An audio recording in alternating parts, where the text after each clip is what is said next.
Una altra de les novetats per la butxaca que ens du el 2011 és l'augment d'un 10% en la factura de la llum. Aquestes són una sèrie de recomanacions domèstiques que poden fer que la pujada no sigui tan empinada. El més recomanable per estalviar consum és que les vitroceràmiques siguin d'inducció, en la qual l'energia que emet l'equip no se desaprofita per als laterals del recipient, sinó que tota queda concentrada en el recipient.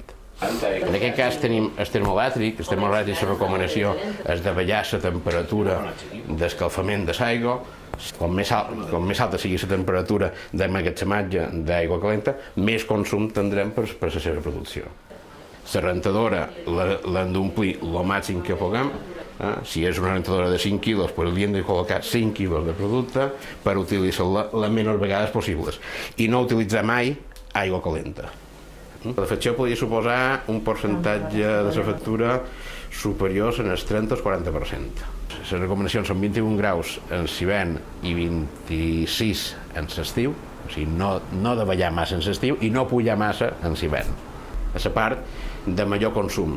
La segona part de major consum és la cuina, és l'electrodomèstic de dins la cuina, i la tercera part i més petita és l'il·luminació, que sempre estem recomanant de col·locar làmpades de baix consum, com vostè té aquí, però és la part que menys consumeix de la casa. El millor consell per davallar el consum és consumir menys. Tota l'energia que no consumim, aquesta ja està estalviada.